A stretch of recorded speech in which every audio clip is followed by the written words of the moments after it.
week 3. We're recording this right after the 2 Monday night games. And Kyle and I, we haven't really got to talk about any NFL stuff since our last episode. So we're just going to be kind of moving all over the place, talking about any storyline that we find interesting. So yeah, let's get into it. So Kyle, what's the first thing that stands out to you and maybe the most interesting storyline outside of your own Steelers? Yeah, so obviously, 3 weeks have happened in this NFL season, and since the offseason, pretty much everything's changed, right? Teams are looking good, teams are looking bad, people are panicking, players are coming out of nowhere, breaking out. The Dolphins are putting up 70 on the Broncos, and our perspective on the NFL has been drastically altered since the offseason. Of course, it's bound to happen, injuries and whatnot. So the team that I'm most interested in talking about, besides the Steelers, which we'll get into later, is the Denver Broncos. The Denver Broncos look really, really bad, like a bottom 3 team in the NFL. And obviously it's easy to say this in hindsight, but I think we should have seen this coming. The idea that the Broncos were a QB away was so false and so overly optimistic about this roster. You look at them right now and their defense is getting absolutely gutted week in, week out. Their offense, the weapons just aren't dynamic enough. Cortland Sutton is not a receiver one. They're honestly relying on big plays from Marvin Mims to stay in games. Javonte Williams obviously still recovering, but the ground game hasn't been exceptional either. And it's gotten to the point where obviously the whole Russ thing was a disaster last season with Nathaniel Hackett obviously calling plays. Was just nothing was going good at that point. But in my opinion, this season has kind of just been the opposite. And I actually don't think Russ is even close to this team's biggest problem right now. I actually think Russ is playing kind of decent. He still has some turnover problems. He's still kind of not being able to bounce back after those turnovers. He's not playing like a top 5 QB by any means, but I just think the rest of this roster is now the complete problem. And for this roster to give up assets for Sean Payton and assume that would just fix everything, it actually reminds me of another team, the Los Angeles Chargers, who just brought in the coordinator and thought that would fix everything, and they're more of the same old. But we should have been less optimistic about this roster. We should have seen the holes on defense. We should have seen the lack of dynamic playmakers on offense. And I think that's rearing its ugly head right now. Luckily, they do have their first round pick this year.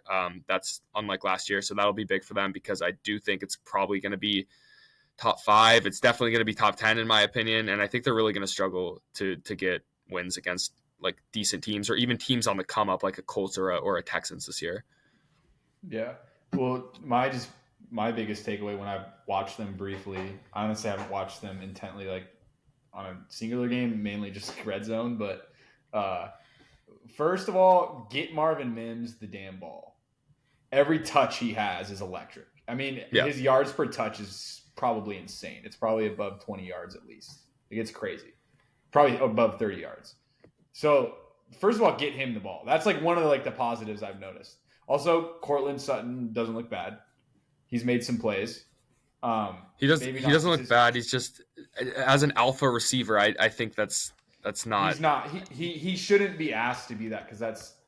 I mean, from what he's given out thus far, it doesn't really seem like that's what he is. I don't think, but I do think he's shown some flashes better than I've seen in the past. That's honestly goes into your point pretty well. I honestly don't think their offense looks as bad as it did last year. I think their offense looks better. But it's just collectively and just I don't know. It's not clicking on defense at all. Their defense looks atrocious. Yeah. And just there's just something about that team that just I don't know. The teams just find a way to play insane against them, and I don't think that's just some random correlation. I think it has to do with their own game plans and whatever that is, whatever the details are that underlie all that stuff. But yeah, I can't say I have a ton to say about them other than that. Get the ball to Marvin Mims. Defense has got to figure it out. Yeah, I agree. I think it's going to be difficult for them to kind of come back from this. The Sean Payton thing is going to have to – he's going to have to build up a culture kind of from the ground up at this point because it's pretty bad right now. Obviously, coming off a week 3 loss by 50 points is going to be a tough spot to bounce back from. They do kind of have a get-right game this week against the Chicago Bears. They're actually coming in as favorites after a disastrous start, which kind of shows you where the Bears are at as a franchise. But, that's a little less interesting to talk about and a little less kind of surprising. So we'll see how that goes this week. I think that's going to be one that's not shown on Red Zone very much for obvious reasons. But, we'll see if they can kind of bounce back. have the defense get some momentum because defenses have been eating against the Chicago Bears. So we'll see. Yeah. Do you want to segue into the Steelers as well? I'm kind of Sure. interested in talking about them too. Just curious to see Yeah. what your perspective is. So Steelers, obviously, I'm a fan of them. I look at the team through very rose-tinted glasses a lot. Was very excited about mainly the offense this offseason, mainly Kenny Pickett's development as a year two quarterback, and George Pickens' development as well, as well as some of the other weapons, Jalen Warren and whatnot. And then we come out week one, we play the San Francisco 49ers, obviously a Super Bowl contender, a top 5 roster in the league, great defense, great offense. And we were underdogs in the game. We were expected to lose, but the fashion that we lost the game in was not exciting for Steelers fans. It did not inspire a lot of confidence. It's another one of those, it's the same old Steelers. It's the Matt Canada offense. It's the quick outs. It's the jet sweeps. It's not picking up any first downs. Najee looks slow. Najee's getting hit in the backfield every single play. The line is not allowing the routes to develop at all. Kenny's running for his life every play. And the defense is like pretty solid, but I mean, they got torched in that game because they're on the field all the time, obviously. So week one, it was panic mode already. I mean, Kenny Pickett probably played the worst game he's played as a pro, to be honest. But week two was a gritty game against a divisional opponent in the Cleveland Browns, who I think are a really good team this year. I think they're very much a playoff contender at least. And that was a classic gritty game. Not a lot of scoring goes on. Obviously, Nick Chubb, very unfortunate injury. But the defense essentially just wins us that game. And that's brings me to a point about TJ Watt that I've actually been talking to a ton of people about. I really think TJ Watt is the best edge rusher in the league. And I know there's a ton of great edge rushers in the current NFL. You got Micah Parsons, you got Myles Garrett, Nick Bosa, Max Crosby, just so many excellent edge rushers who are so just they're pretty much the most valuable position in football outside of like quarterback. But I think TJ Watt is so game breaking and so game changing that he single-handedly wins the Steelers games and he keeps them in games. And you saw that on full display on that Monday night game against the Cleveland Browns. We're going to win 10 games this year. I really think that. And I don't even think our team's that good. Like, our offense is just as bad as it has ever been. But this is it's a top 5 defensive unit in the league with defensive playmakers who will get interceptions. They'll force turnovers. They'll get the offense in good enough field position to put up enough points to win the game. I think we're going to start the season really hot, to be honest. We play the Texans next week, who the Texans offense, that's an interesting one too. We can talk about that in a later week. I know you're a huge CJ Stroud fan, and the offense has looked a lot way ahead of schedule. But I do think that's a game the Steelers will win. I think that offense will kind of get slowed down a little bit when they're facing this Steelers defense. And I think that's another defense where the Steelers offensive line can work on some things. They looked a lot better against the Raiders this week in terms of just everything, run blocking, pass blocking, able to get a lot going with Jalen Warren. His snap share is increasing a ton, which is great to see. I mean, I'm at the point where I want Warren to be out snapping Najee. I want him to be out touching Najee. He looks so much more dynamic with the ball. He looks so much more explosive. Literally, I'd be fine with that. Najee can be a between the tackles guy. Visually, when Najee gets the ball, he does not step his foot in the ground at all. It's like crazy. Like, he runs super upright. Like, don't get me wrong, sometimes that style works depending on the type of back you are. I mean, like, rewind back to Le'Veon Bell, like very upright, right off the line. He's not like sticking his foot in the ground. Like, he's patient.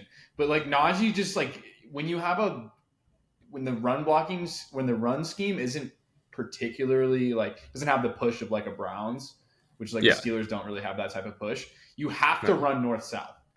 Like, there's only like a small window when your run game isn't that good, and you have to run north south, and you have to take the yards that you can. You can't sit there and like try to find a hole, because it ends up like negating a 4 to 5 yard run and making it a 3 to 2 yard run.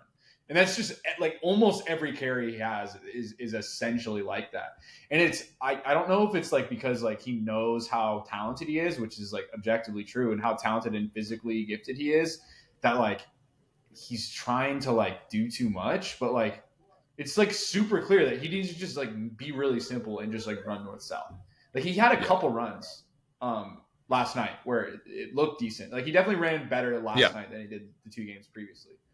But it's just got to be more consistent. And like, even if that means giving him 9-10 carries a game, but like he's running north south, he gets to be involved in the pass game a little more. Like, I think just everyone wins if that's the way you go about it. Yeah. And then to your TJ Watt point, he's the best player in the NFL. Unbiased. I'm not a Steelers fan. He is the best player in the NFL, and I don't think that should be a debate necessarily. I mean, Mahomes, that's going on offensive side. So maybe I'll stick to defense. He's the best defensive player in the NFL. At least, like, unarguably, one or two, probably one, most impactful players in the NFL when it comes to winning. Like, yeah, I agree. Think about like the Steelers. They'd be 1-2 probably without him. Like you flip the record, right? Yeah, it's insane. You flip the record and you go from a top 5 defense to maybe like a top 15 defense. Just right. him. It's insane. He has 6 sacks in 3 games. Yeah, no, yeah, exactly. What? it's the most absurd insane thing ever to watch. He just ruins the game. He's a game wrecker. He's a game demolisher, a game erupter. It's crazy. Completely. You see just like situations 3rd and 4, 3rd and 5, 3rd and 6. You know he's getting home. You know the QB is going to be rushed, and that's really it's pretty much like the opposite of what a lot of like people just see in like in the great quarterbacks in the league. You know, it's very much the inverse of that. It's 3rd and 4. It's you got Mahomes on the field. You know he's gonna make a play. 4th quarter, you need to pick up this first down. You know he's gonna get it somehow. It's literally the inverse of that. That's a great analogy. I like that. It's just you know the defense. Yeah. You know TJ Watt is going to get the opposing offense off the field, and then is the Steelers offense going to be enough to like hold them in like close games in the 4th quarter? I don't know. We'll see. There are points to be made on both sides of that. I still believe in Kenny Pickett's development. I'm not completely out on him, but there's very good reason to be concerned. There's a lot of very easy throws that he misses, and there's a lot of reads that he's not making, he's not seeing. But there's a lot of reasons for that as well. I mean, like we said, if your offensive coordinator is known around the league, like people know who the offensive coordinator for your team is, and it's not because the offense is great, that's really bad. Like Matt Canada is known by every single fan base in the NFL. And that's a bad thing. A lot of bad offensive coordinators, like people don't know their names. They're not a household name. Matt Canada is now a household name. That's horrible. Like, yeah, like name one more. Name one more that's just like unanimously a bad play caller. Yeah, they don't survive in the NFL. That's why. Because they get canned after 1 year. Yeah. Yeah. So I don't know. That's that whole thing with how Tomlin's loyal to him. Whatever. That's not good. Doesn't spell too much hope for the future. But I do believe that the offensive line can improve with some more continuity. Obviously, got some young players on there. And I just think the Steelers are a team that's going to beat bad teams. And the schedule is pretty light this year. And I think they're going to play the division hard. We play the Texans followed by the Ravens. I think we'd start 4-1. And that's a really good start. I think 10 wins is easily in the realm of possibility. I think winning the division is in the realm of possibility. I think I still think about this division what I thought preseason. I think it's going to be an absolute bloodbath. I think these 4 teams are going to be neck and neck by week 17. And whoever comes out on top, I mean, it's going to come down to health. It's going to come down to playing well late in the season. We'll see. So that's what I was just about to say. I think your prediction actually hit home. I mean, part of that is because Aaron Rodgers is out, but still, I think you're definitely right. Especially like the Bengals are like the tail end right now. Like the Bengals. Yeah. They'll figure it out. I mean, we just saw it. They just figured it out a little bit. They fed Jamar Chase the ball. He had 12 catches, career high interceptions. Like they're going to figure it out. Yeah. And their defense is honestly like pretty good. The Bengals definitely. Defense. And honestly, I don't think their defensive coordinator has got enough credit over the last 3 years. Like I think it was Louis Riddick, the announcer of the game, was like talking about their D coordinator and how he could potentially be like a head coaching job higher in the next few years. And like honestly, like think about their Super Bowl run. Like their defense has like good dudes, don't get me wrong, but they're not like perennial all pros by any means. Like there's a few Pro Bowlers here and there, but like to like get them to perform at that level against the Chiefs and all these other teams is like, wow, I didn't give him enough credit and like really. I agree with that completely. Paying enough attention.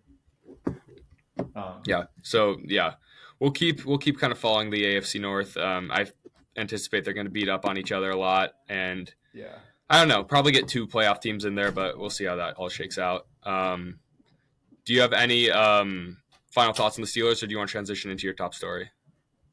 Um, I mean, I don't know if I have anything specific. All I know is I'm rooting for them. I like Mike Tomlin a lot. I've said that many times.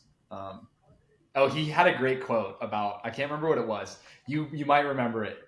They said it in the Sunday night game. It was like it was something that had to do with if you it's our job to entertain them. It was like something like Yeah, that. And if we don't entertain them, they're going to entertain themselves. And entertaining themselves is like booing us. yeah. He's And I talking about the love offense. that. I Yeah, thought that was like, I feel like a fan would love that. Like the fans are yeah, being hard on you, but when your head coach comes in and says like they deserve to be hard on us, like that's just such like a rally. Like, God, I love my head coach if I'm a yeah. fan. Completely. So I saw that quote. yeah, I completely agree. yeah.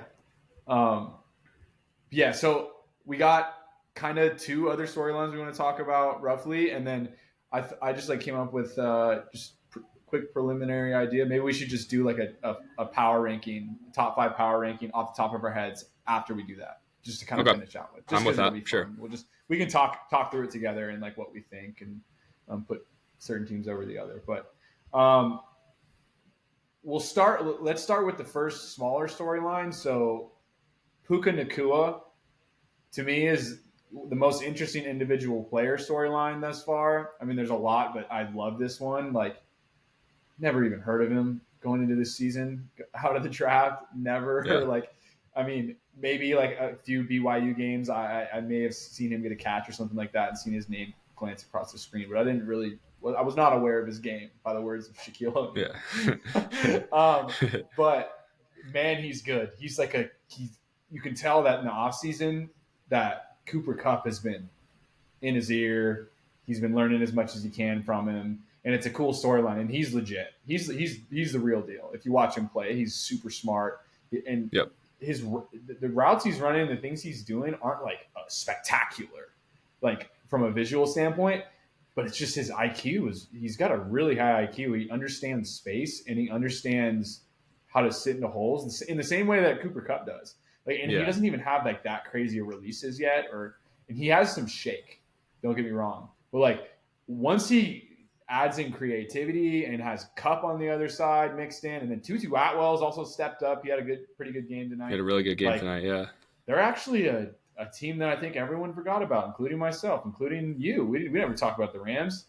Like at the end of the day, like the difference between this team and past Rams teams isn't that significant. Like, I mean, the line looks good thus far. Stafford's going to need to stay more consistent, right? Didn't have a great game tonight, but this is a sleeper team. I mean, the NFC isn't that outstanding this year. Like, there's going to Very be top wild heavy. card Very top spots. heavy. Yeah, exactly. So you never know. And NFC, think about it. Historically, a lot of the times in the NFC, you just have this like weird wild card team coming out. Yeah. Mainly the Giants when that does Yeah. happen, but it doesn't look like that's gonna happen this year. Yeah. But and so that's like our little story. Do you have anything else to say about Yeah, I Puka? mean, just like the Rams as a whole. I mean, you're right. We did kind of write them off, and I think that last year's just injury riddled season just it rubbed a lot of people the wrong way, and that obviously negatively impacted a lot of people's perception of these players pretty unfairly because the year before they're coming off a Super Bowl win. So I mean, like I think the biggest difference obviously is Matthew Stafford looks healthy. He didn't play the best tonight. He wasn't on the same page with Kyron Williams. They missed a lot together, but first two games, I think Matthew Stafford looks incredible. And like he honestly to me looks like Aaron Rodgers. And just the play fakes, the timing, Yeah, the chemistry he has with his receivers, the calculated aggression that he has. He looks like a master of the sport. And he looks like a Hall of Famer. He looks like an all-time QB. Like the Super Bowl winning Matt Stafford did when everyone was talking about those conversations. And last year he yeah, obviously had the elbow thing. He was limited, obviously not healthy the whole year. So people kind of wrote him off. And he's showing that that's obviously not fair and that the Rams are maybe not back to Super Bowl contention level, but they're at playoff contention level. So I'm really excited to see yeah, what the offense looks like when Cup comes back. I mean, a lot of like what you said with Puka, it's a lot of very Cup-esque, like a very Cup-esque play style. So having both of them with the chemistry with Matthew Stafford, Kyron Williams has looked dynamic out of the backfield. Tutu Atwell, like you talked about, I think the offense is going to be really good. It's going to be really aggressive. It's going to be really efficient, and I'm excited to see what the Rams look like going forward. yeah. I'm totally with you. I'm super excited for it. Um, let's see. So now going into my favorite storyline, definitely the most interesting. I think it's like probably they probably have the most buzz, especially considering what they did last night or yesterday during the day. But the Miami Dolphins are an absolute blowtorch right now. It is Yeah. crazy. Like watching them play is so entertaining, so electric, so many weapons. And it's like, to me, what this is a reflection of is like, okay, Mike McDaniel with these weapons, every offseason we get, this team's going to become more dangerous and more dangerous if they can sustain these weapons. Because it's just more time to gain familiarity between the system. And you can tell he's the best, Yeah. at least right now. He's the best coach when it comes to maximizing the weapons he has and like catering. Think about it. Like this whole offense, like he like in like essentially like bootleg one season, like off season, he like after obtaining Tyreek Hill, like he like shifted together Tua, made Tua into not you got to get a lot of credit to Tua as well, but he created an offense that essentially highlighted Tua's abilities and still maximized the best duo of receivers in the NFL, right? In Tyreek and Jalen Waddle. And then now we get to see, okay, now we have another offseason. We have an offseason for them to hone that. And oh my God, everyone just forgot that he comes from the Shanahan tree, the outside zone run scheme. Yeah. And now look at what they are right now. They're number one in rushing yards at 188 yards a game by 10 yards. I actually think that's the biggest gap outside of from 3-2 between the Niners and the Eagles. And then obviously they're the first in passing yards with 362. Yeah. I mean, geez, 550 yards a game. And to be fair, that's inflated from their absolutely absurd game they had last night. Two backs having 4 touchdowns in Devon Achane and Raheem Mostert. And they didn't even have Jalen Waddle. And Tyreek. Yeah. Tyreek is going to be pushing 2,000 yards this year. He said preseason that he wants to be the first receiver to have 2,000 yards. Barring health, he may do it. And there might be another 1,200-yard receiver on the roster. Just think about that. You have a 2,000-yard guy and a 1,200-yard guy, and then honestly, at this pace, Mostert's probably going to get close to 1,000. We'll see what they do with A-Chain going forward. But wow, entertainment. Yeah, I mean, you pretty much covered like a lot of the main talking points of this team. There's not like too nuanced you have to get into it. I mean, the team just put up 70 points. The offense is it's so high powered, it's so fast paced, it's so creative. And like I said, they didn't even have Jalen Waddle last game. I'm really excited to see what Devon Achane can do throughout the rest of the year. I don't think Mostert ever goes away. He's still a very effective back. He's still very effective in the Shanahan-esque system. But Achane is a player that really fits the mold of kind of the type of guy they're looking for. So I think as we move closer to like getting him more work and maybe Mostert a little less work, I think that makes them even more dynamic and makes them have even bigger play potential, and it maybe even unlocks the passing game to another level, which is scary to think about. As long as Tua can stay healthy, I mean, I don't see a world where this offense is able to really be stopped by anyone. The defense, it has some gaps for sure, but they have been playing pretty solid up to this point. I think they find themselves in a game with the Buffalo Bills or the Kansas City Chiefs. It's going to be extremely high scoring. But let's be honest. I mean, this offense can hang with any offense in the NFL. They're going to be able to put up points in bunches. They will be able to duel any other opposing offense in a close game, in a playoff game. And we'll see. I think when we do our top 5 rankings in a bit here, I think they're probably both going to be on our list. We'll see how high they end up. But there's nothing but great things to say about the Dolphins thus far. Yeah, they're electric. I'm excited to see. I really hope they'll be like making a run in the playoffs. That's how entertaining they are. I hope this sustains because it's just good. It's good TV. It's good football. It's good entertainment. So do you want to just segue right into kind of piecing together a top 5? Sure. So Um, yeah, I've kind of been thinking about that in the back of my head. So for top five, I'm going to go number one. I will put San Francisco 49ers. Number two, I'm going to put the Philadelphia Eagles. Number three, I'll put the Miami Dolphins. Number four, I'm going to put the Dallas Cowboys. And number five, I'm going to put the Kansas City Chiefs. yeah, so I'm gonna say Niners 1, Eagles 2. I don't think I'm gonna vary from that. Niners 1, Eagles 2, Dolphins 3, Chiefs 4, and then 5 is where I'm gonna have to fill in. I'm gonna go the Lions. I think the Lions are really good, and I think they do so many things well. And their defense is starting to piece it together. Um, Yeah. I'm going to put the Lions at 5. I'm going to put them above the Cowboys. Yeah. I mean, that's fair. Especially with them losing Diggs, I just Yeah. it worries me a little bit. And then 6, I would probably like almost a tie between the Bills and the Cowboys. Yeah. Yeah. I might even say Bills over Cowboys, but the Cowboys at 7. Maybe that's an overreaction, but in my lack of faith in the Cowboys. But all right, yeah. Now we can kind of debate. So, I mean, just going from like the top of the list, I mean, the Niners, it's like everything we pretty much said about the Dolphins, but also the best defense in the NFL, pretty much. It's like, there's just nothing like negative to say about them. Brock Purdy looks incredible. He's the perfect quarterback for this system. He's a fantastic distributor, gets the ball to his amazing skill players in open space and lets them create. Christian McCaffrey is, I think he's the best running back of our generation. He's so damn good with the ball. I mean, he checks off all boxes as a running back. As far as like a versatile like pass catching running back goes, which is somewhat of a new concept, he's the peak of that at the position. I think in a world where everybody likes to talk about how it's not viable to pay a running back, how the last whatever Super Bowl teams had this running back and this running back as their starter. The Niners are Super Bowl contenders with the highest paid running back on the roster.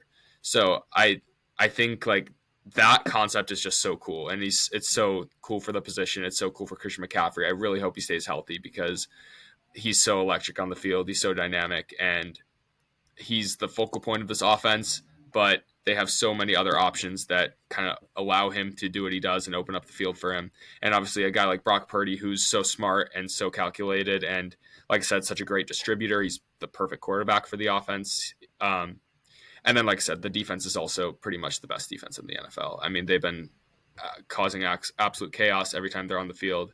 There's nothing bad to say about the Niners up to this point. They're still healthy. So if some major injuries happen like they have in the past couple of years, you can see this team maybe fizzling out, but this team will be in the playoffs. They'll more than likely be in the NFC Championship. We'll see if they can get over the hump. I think as the roster exists now, if there's no injuries, I think they're my kind of betting favorite to win the Super Bowl this year. Yeah, I think it's pretty hard to not say them. Yeah, I'd say probably them, then KC, and then the Eagles. Even though my power rankings were different, I just say that's probably the odds. Yeah, that makes sense. Like looking forward. Also, the Browns' defense is absurd too. They're definitely top 2 or 3 right now.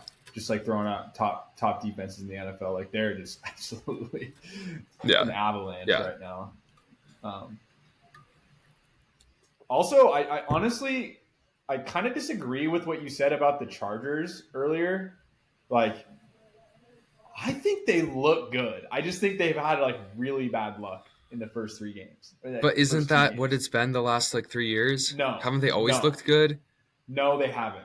Not in my opinion. When watching their offense, they look good because Justin Herbert is on the field, and they have good weapons in Eckler and Keenan Allen. So, true. Think about it. If you throw that into the Falcons' offense, like it probably look pretty good, but it's not pretty. Right. Now, when I watch them play, the stuff they do is nuanced and interesting and creative. Like exactly what we talked about preseason when we were talking about this team and how I was excited that hopefully Kellen Moore would change that. And even though they honestly like probably damn near deserved to lose the game yesterday from some of their game management. Like it was bad. It was bad game management. Don't get me wrong. But you can fix that. At the Yeah. end of the day, what I'm seeing is Herbert is getting more freedom to make decisions and be creative and use his athleticism. And damn, when he got that arm sleeve, he just started playing way Yeah. better. It's crazy. Yeah. The second you get a little bit of drip, but Yeah. I think they are good. I think they're a threat. I think they're going to make the playoffs. Like, I'm pretty confident in that, and I think they can make a run. Just sheer fact of who they are. I guess Mike Williams did just get hurt. Maybe it opens Yeah, the that window sucks. that Quentin Johnson can step up. I mean, he hasn't done a whole lot yet. Yeah. And Josh Palmer's pretty good. Like, I think they could still be like a playoff team. Like, potentially, like, this isn't likely, but they could. They still have the firepower to like make an AFC Championship run, depending on the path they get. Yeah. Anytime you have Herbert and anytime you have Keenan Allen playing this way, and Eckler, and pretty dang good line and good weapons on defense, I think it could happen. But yeah, there's definitely some flaws. Don't get me wrong. Like that, this is more so what I think they could be, just based off of like the eye test. Yeah. But we'll see. We'll see how that shapes out. One more team too that I think we should mention at least is the Baltimore Ravens. I think they're an interesting team right now. Even though they just dropped one to the Colts. I mean, they have a decent amount of injuries right now, right? Just like kind of across the board, like defensively, both defense and offense. Yeah. But I don't know. Maybe this is the year that they kind of like piece it together and they also make a playoff run. What do you think? I mean, you're in the division, so you watch them probably more than I do.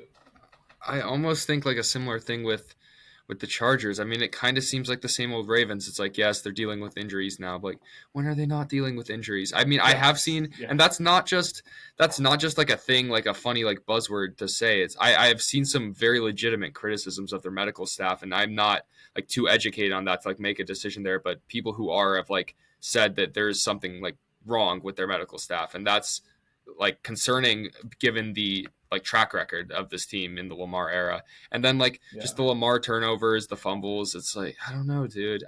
Obviously it's a great roster. It's always a great roster.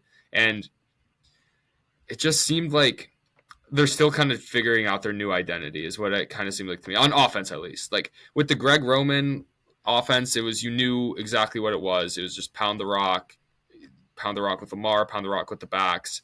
And now they're kind of like airing it out a little bit more. They're incorporating Zay Flowers a lot. I think that'll increase as the season goes on. I think he looks really good. I think he looks like an alpha receiver. I think his involvement going forward is going to be key.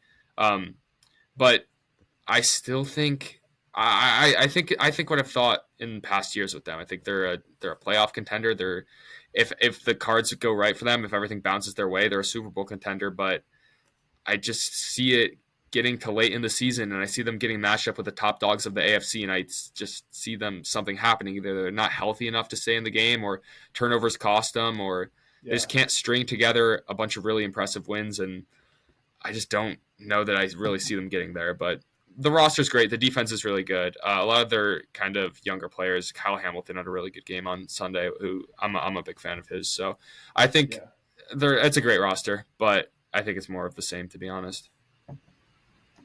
Yeah, I think that's fair. I think it's a fair take on it.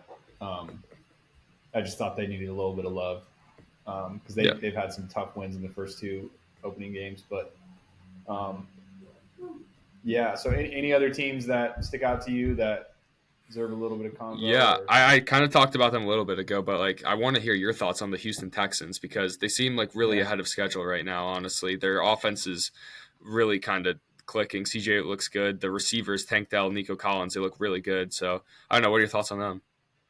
Yeah, he honestly looks about how I thought he would. He's comfortable. He's got good pocket presence. Like I've been saying this for 3 years. Like this is like one of the first things I look at when I evaluate a quarterback or watch a quarterback. That's a high level prospect. Is like, what's their pocket presence feel? What do they look like? How well do they shuffle their feet and feel pressure and escape and set their feet and stay and keep a play alive? And it's so natural to him, at least when I watch. And he's so poised, he's just ultra. He's like Damian Lillard poised. If you watch him play, and it just seems very like calculated. He's calm. He's figuring stuff out at the line of scrimmage, and this quickly playing this well, like he's exceeded my expectations, which is I had really high expectations of him, way higher than 99% of people. Like I've really gone out on a limb and like said that, and I've never took anything away from Bryce Young, but I've always never understood like why he was viewed as inferior, and like he was viewed as the inferior prospect to Bryce Young. I never understood it. I still think there's hope for him, Bryce Young, to figure things out. I mean, it's early on, he's a rookie quarterback and different system, whatever it is. But yeah, he's making these weapons, and I'm not giving all the credit to him, and also like their offensive coordinator deserves a lot of credit, and so do the receivers themselves. But like, he's playing well with like not that good of weapons. Yeah. Tank Dell's going to be good. Like, don't get me wrong. Like, I think he's the real deal. But like, what happens if they get Marvin Harrison? Yeah. Well, unfortunately, they don't have their first round pick this year. That is one thing. Oh, you're right. Because you're right. I don't think they're going to win. I think they're going to be one of those teams. This is the perfect way for a rebuilding team to play. I mean, I don't think they're going to win a lot of games, but I think they're going to be competitive in a lot of games.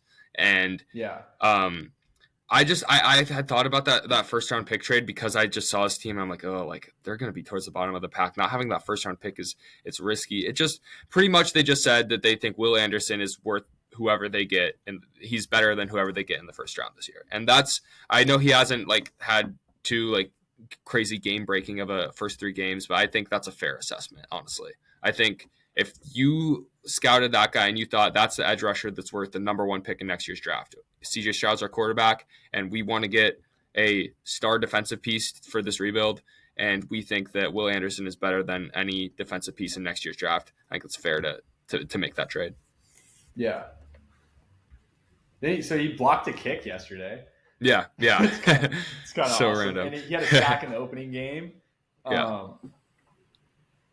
Yeah, I think he looks good. At least like the small clips I've watched. Like he's a disruptor at least at this point. Yeah. Like I think I love the thought process, because those are the 2 dudes that like I've been, at least me personally, like the last like 2-3 years, I'm like, first of all, Will Anderson, I thought no chance he's not as advertised.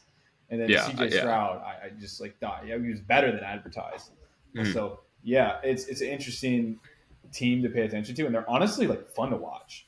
Yeah, they're extremely fun. I think them and the Colts, I mean, I know they played each other in that game, and that's kind of maybe why I draw this comparison, but I think the Colts are going to be another one of those teams that's in every game they played this year for the most part. I think they're going to be competitive with all these teams. I think they're probably going to end up losing a lot of them, but I think they're going to be really competitive, really fun to watch, and they're going to show like big signs of improvement. I think that honestly, when you look at the Texans, I don't know that this has ever happened since I've been watching the NFL. It's such an interesting way to construct a roster, like in a rebuild, trading for the top edge rusher and what you had as the top quarterback in your draft. I've never really seen that happen, and I think that's such an interesting way to go about a rebuild, and maybe that could be the blueprint for things in the future. I'd love to see more teams like who are rebuilding do a big swing within a rebuild, such as trade for 2 top 3 picks. So yeah, I think this is a fascinating team to watch as they go forward, and maybe add a big alpha receiver. I know we kind of talked about, we like Nico Collins, Tank Dell, but what if they add Brandon Ayuk in the offseason?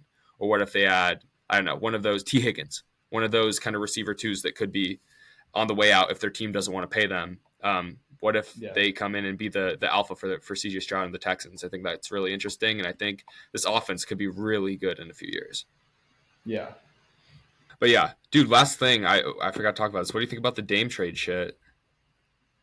Yeah. Did you see the reports that happened like 2 hours ago? About the Raptors? No, about how Miami's re-entered the chat. Oh, boy. Because like they were saying that like since we've like apparently I don't know how they would report this, but like they were speculating that like our intention of like drawing interest from all these teams and shopping the market, and now actually like demonstrating that there's demand, was the whole purpose of that was to draw Miami back in and make them offer a better, like I would hope that's our perspective, because that would be really smart. For sure. I don't know if that's in the cards for us, but I could see it, to be honest. I could see that. I mean, that'd be smart. I mean, you have a lot of time, I guess, and so just to create some leverage. I mean, that's And I It'd be still really think you smart. I'd be do proud work of with us. Dame to get him to Miami. I still think that's something that the front office would like to do in an ideal world. So Yeah, I don't know. I But would I too. honestly I think the Ayton thing's gonna happen, honestly. I think a wing from Toronto or Miami, like a Caleb Martin or a OG, is gonna go to Phoenix. I think they're gonna get Nurkic and we're gonna get Ayton and we're gonna get some picks. And that's gonna be the Dame return. And honestly, I love it. Yeah. Honestly, anything where we get 2+ first round picks that are like somewhat valuable, maybe 3, Yeah. and a usable player, and Dame gets to go where he wants. Yeah. Cool. It's better than sitting here in no man's land. Yeah. I'm tired of this Exactly. no man's Exactly. land. Yeah. I'm tired of seeing 100%. these annoying reports like, "Oh, this team's leading. Oh, this Yeah. is a trade idea." Stop sending me your trade ideas. I don't want to see that Yeah. on Twitter, X. Yeah. I don't want to see these trade ideas. I want to see the trade. Like, Yeah. I've been saying the last 3 days, I'm like, yeah, guys, like I'm pretty sure Dame's getting traded tomorrow, and it still hasn't happened. So Yeah. I don't know. Like I Yeah. really think any day now it's gonna happen. But like I just think taking a shot, like if the Ayton thing doesn't happen, it's whatever. I'm still like I'm not the biggest like DeAndre Ayton fan, but like I think that's the perfect guy to like potentially be like a pick and roll partner for Scoot and like bring onto this roster who could like it's the perfect like everybody talks about DeAndre Ayton needs a change of scenery, and I think like Portland, the rebuilding Portland team would be the perfect like change of scenery for him. Yeah. I mean, if you think about it, dude, he has a pretty high ceiling, Yes, right? 100%. Like, think about On it. Like, offense especially, like he could be an elite on offense post up player. especially. Yeah. Like, you can say what you want about, like, personal stuff on the team or whatever, or, like, fit, chemistry, all that stuff. Like, you never know until someone changes scenery. And you never know the actual truth outside looking in. Like, you never know if it's just like, I don't know, like something small could just be whatever it is. He could be a good guy. His teammates could love him, and it's just like not clicking. He needs a new person to put under his wing, or a new teammate or new connection. And you're right, but dude, he does have a pretty high ceiling. Like he could be a 26 point per game guy. He totally easily could be that if it clicked. And Dude, honestly, on our team, it's the perfect opportunity. I mean, he needs an offense that will like embrace him as like an offensive like star. Like he's not just a play finisher. That's not his game. He's pretty good at that because he's a good basketball player and has an elite frame and athleticism. But he's not just a play finisher. He needs like a lot of post ups a game. He needs the team to throw him the ball in the low post a lot and just like be cool with just like let's see how this goes. Like let's develop this aspect of him. And obviously like the Phoenix Suns for the last couple of years, like they weren't going to do that. They just wanted him to defend the rim and finish pick and rolls, which I mean he did a fine job of. But like on this Blazers team, who's probably going to be still pretty bad, that'd just be so perfect, especially with Scoot Henderson. Like just those two running the pick and roll. Got shooters like Anthony Simons in the corner. I would be so excited for that team. It probably wouldn't like result in winning in the first year at least, but like that would be such a fun team to watch. Yeah. We just need to piece together the defense over the next 3 years after that. Yeah. But we need to do that anyway, so might as well take a swing. Yeah. Yep. All right. Well, hopefully next time we record, it's done. It's happened. Yeah. And we finally can report really, on it. Dude, if it's forward. Not like if they bring him into training camp, if he like talks at media day, dude, oh my god. Yeah, it's just torturous for everybody. Like nobody wants it's that. Not no one wants that. Not one party wants that. Fans don't want that. Like even Blazer fans don't want that. Like it's just Yeah. So we just want to get excited for Scoot, and like we want to like be able to do that, and we can't because this cloud is hanging over that whole situation still. So yeah, exactly. So yeah, we're just gonna stay positive, and we're gonna hope that fortunes change, and we're just gonna keep watching the NFL and being entertained as we continue our fandom. So, all right. Well, you have fun at the Utah game this upcoming Saturday. I'm curious to hear about it. If I was in Oregon, I'd definitely be there. I'm going to be at the UCLA Oregon State game. In 2 weeks, right? And I think it's in 2 weeks. I'll be there, so I'll see you then. So.